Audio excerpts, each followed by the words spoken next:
سلام دوستان عزیزم، وقتتون بخیر. امیدوارم حالتون خوب باشه.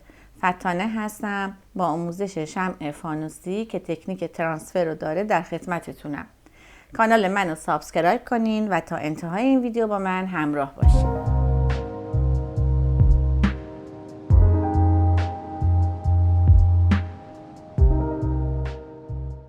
برای درست کردن شمع فانوسی قالبش که قبلا معرفی کرده بودم، این قالب فانوسی به این صورته که این قالب رو من بردم زیر شیر آب با مایع ظرفشویی قشنگ تمیزش کردم، شستم و بعد قبل از اینکه پارافین رو بریزم با دستمال کاغذی و پارافین مایع خوب تمیزش میکنم.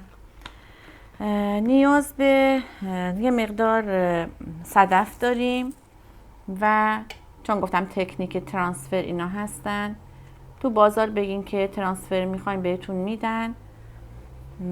و این دفعه میخوام من از فتیله چوبی بوراکس شده استفاده کنم. خب ببینیم بچه ها، این گرانول کریستال رو روی وزنه گذاشتم، وزن کردم، چیزی در حدود 112 گرمه. ببینید بچه ها، شما میتونین بدون اینکه وزن کنین شمع درست کنین، هیچ نیازی به اندازه ترازو نیست. اما به خاطر اینکه ما پارافینمون یه مقدار قیمتش بالایی و نمیخوایم حیف و میل بشه، از ترازو استفاده میکنیم و وزنش میکنیم. برای درست کردن این شمع فانوسی، چون دارم صدف استفاده میکنم داخلش، باید حتما از پارافین کریستال استفاده کنیم بچه ها. ببینین که به صورت گرانول کریستال تو بازار دارن. پارافین کریستال پارافین شفافیه. برای اینکه کارتون مشخص بشه، کاری که دارین توی این قالب ها انجام میدین، مثل صدف یا گل خشک یا هر چیز دیگه که توی قالب میریزین و پارافین میخوایم بریزین توش و از تو قالب در میارین که اونا خودشون رو نشون بدن، حتما باید از پارافین کریستال استفاده کنیم چون شفافه. آب گذاشتم جوش بیاد بچه ها. ببینید درجه 5 گذاشتم، آب جوش اومد. این ظرفی که داخل آب میتونه ظرف شیشه‌ای باشه، میتونه ظرف فلزی باشه. اینو خارج میکنم. این پارافین گرانول کریستال یا همون پارافین کریستال رو داخلش میریزم. بچه حالا ممکنه بریم بازار گرانول نداشته باشن، به شکل تخته‌ای داشته باشن این پارافین کریستال، هیچ اشکالی نداره. میذاریم داخل این آب جوش با همون درجه 5، بین 4 و 5 میذاریم ذوب بشه. وقتی که ذوب شد کاملا این آب شد، اون وقت میتونیم درجه رو کم بکنیم. خب این پارافینو که گفته بودم رو درجه 5 گذاشته بودم که آب بشه.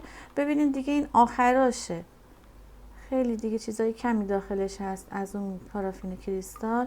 درجهش رو آوردم بین 1 و 2.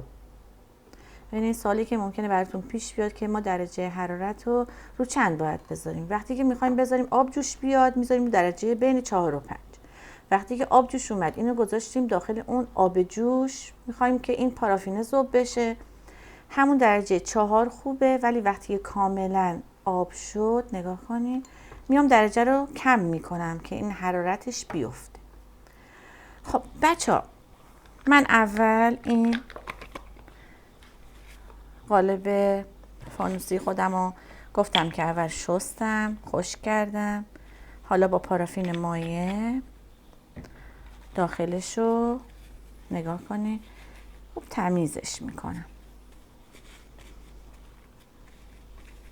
ببینید تمیز کردن این قالب خیلی مهمه، چون وقتی پارافین رو داخلش میریزین اون خشک میشه و اگه چیزی داخل این قالب باشه، وقتی که از قالب در میاریم کاملا به اون پارافین میچسبه و شکل ظاهر شمعتون رو خراب میکنه.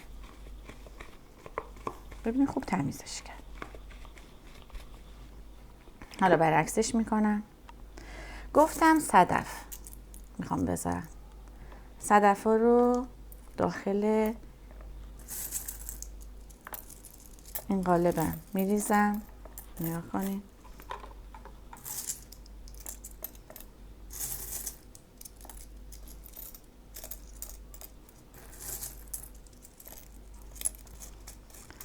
تا کجا باید این صدف رو بریزیم؟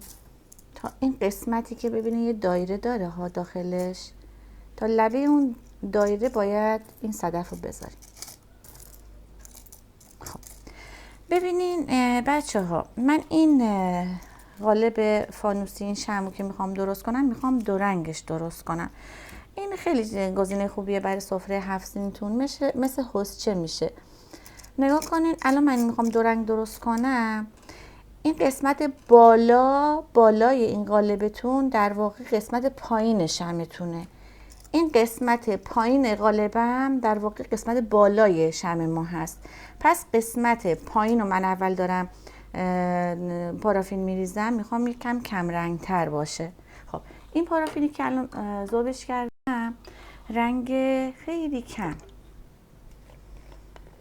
کم، چند قطره، یک قطره، چون نمیخوام اون شفافیت خودش رو از دست بده. یه قطره توش سفید میریزم. ببینید، دیدین؟ خیلی کم سفید ریختم.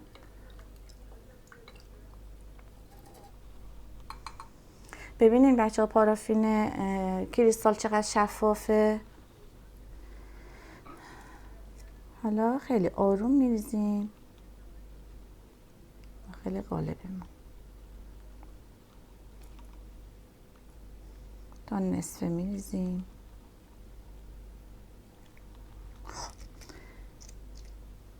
حالا بقیهش رو میخوام یه رنگ دیگه بریزم. یه کوچولو میخوام اول رنگمو یه همین میزنم. البته میمونم یکم خودشو بگیره. بلا فاصله این رنگ دومو نمیریزیم، پارافین دوممون نمیریزیم، یه کوچولو میمونیم خودشو بگیره. من اینو آماده میکنم. ببینید فقط یه قطره آبی ریختم.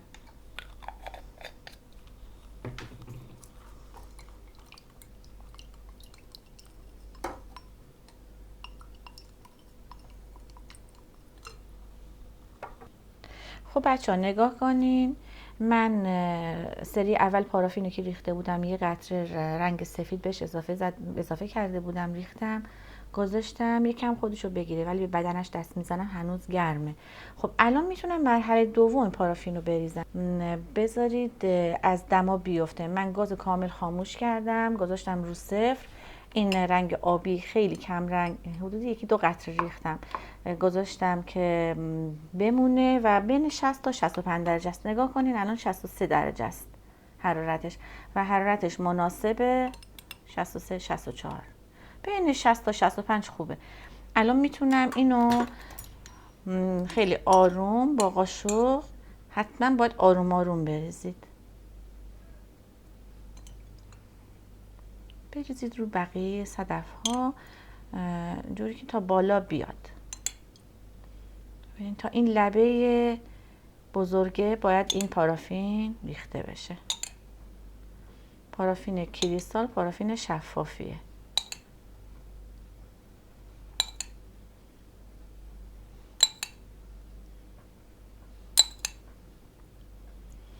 اون مقدار وزنی که من برای این پارافین رو وزنه گذاشته بودم کاملا براش مناسب بود.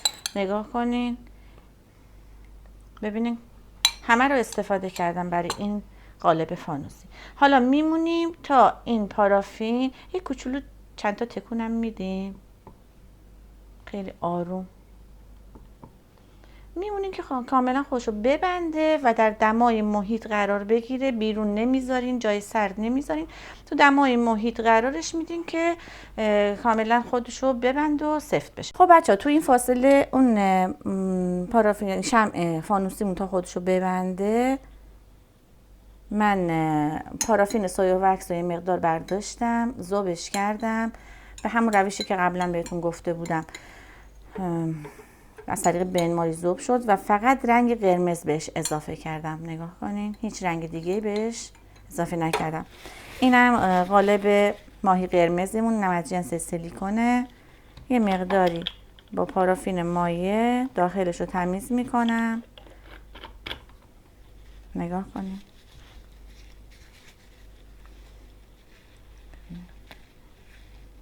بچه ها، میخوام چون به این قالب ماهی قرمزم میخوام فتیله بذارم، یه فتیله قرمز درست میکنم. ببینید نخ فتیله رو میذاریم داخل این پارافین ذوب شده و درش میاریم.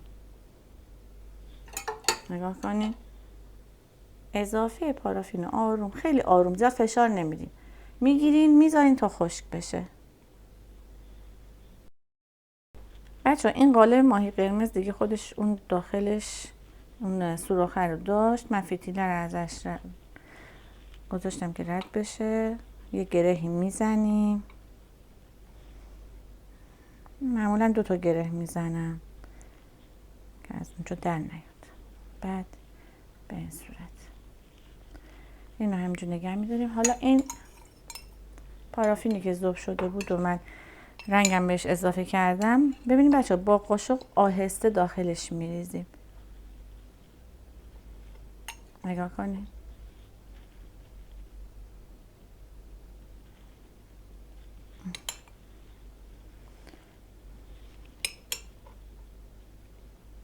اگه یکم اومد بالاتر و پارافین روی این سطح این قالبتون موند، مشکلی نیستش. زمانی که دیگه خارجش میکنیم از داخل قالب تمیزکاریاشو انجام میدیم.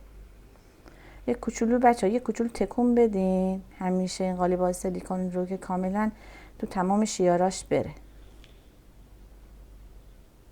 چون جزئیات داره. مثلا قسمت چشمش، قسمت دمش، این تکونه رو که میدین داخل اون پارافین ذوب شده داخل جزئیاتش میره.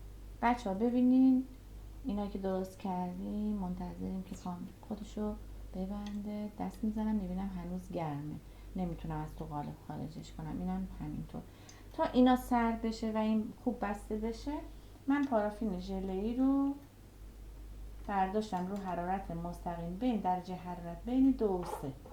وقتی که ذوب شد اون وقت بعد درجهش رو کم میکنم، میارم بین 0 و 1 رو حرارت مستقیم. بچه ها حدود 1 ساعت طول میکشه که این کاملا خودشو ببنده و حالا میخوام اینو از داخل این قالب در بیارم. ببینید راحت در میاد. نگاه کنین. پارافین کریستال شفافه، صدفاش مشخصه، 2 رنگ شده.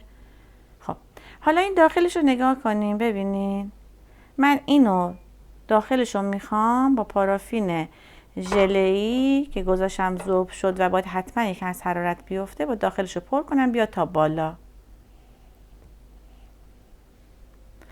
حالا ماهی قرمز رو میخوام از داخل این قالب در بیارم. تهش رو که گره زده بودم و قیچی میکنم. حالا اینو خیلی آروم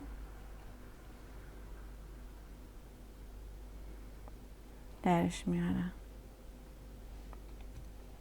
زیرش رو این قسمتاشو تمیز میکنم. زیرش رو این اضافه فتیله رو میزنم.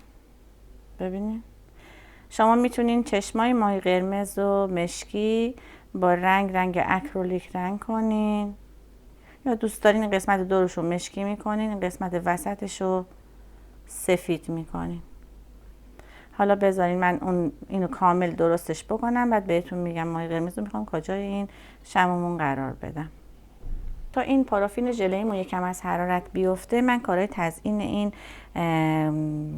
شمع فانوسی رو انجام بدم. ببینید بهتون گفته بودم ترانسفر یه کادریه که شما از بازار میخرین، بعد اینو برش میدین هر قسمتی رو که دوست دارین، میذارین داخل آب سرد.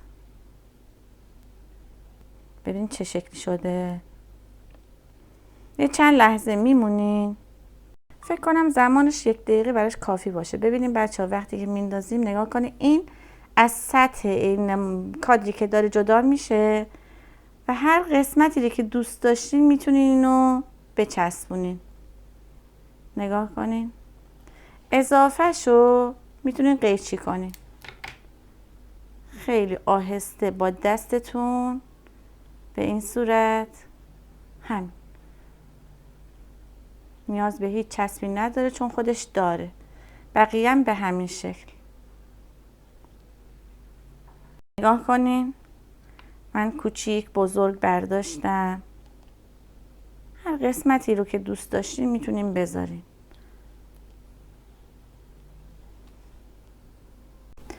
حالا با یه چند لحظه میمونین. بعد با یه دستمال کاغذی خشک آروم روش میکشین که الان بهتون نشون میدم.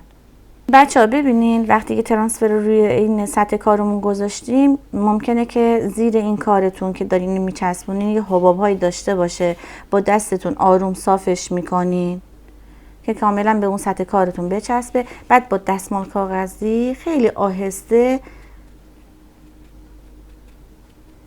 روش میزنین.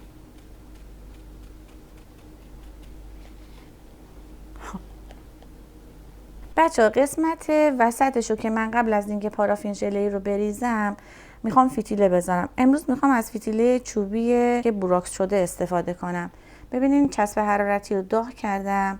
این یه نگهدارنده زیرش داره. چسب میزنم بهش. میزنم قسمت وسط کارم. ولی میبینم که خیلی بلنده. یکم جداش میکنم اینو. از زیر کوتاش میکنم. چون بالاش فرم داره نمیخوام فرمش خراب بشه. خب نگاه کنین. یک کوچولو دیگه کوتاه کنم بهتر.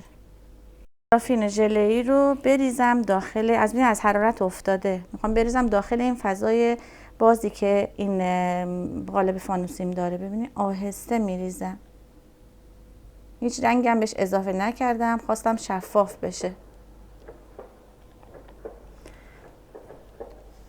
ممکنه روش یه چند تا حباب داشته باشه. البته حباباشو نمیگیرم چون قشنگیش به همین حبابه.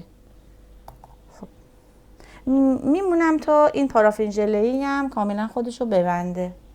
ببینین من الان این ماهی قرمز رو میخوام روی این حوضچم بذارم. نگاه کنین تا سطح بالاش پارافین ژله‌ای اومده. حالا اینو قشنگ میذارم روش بمونه. ببین به همین صورت.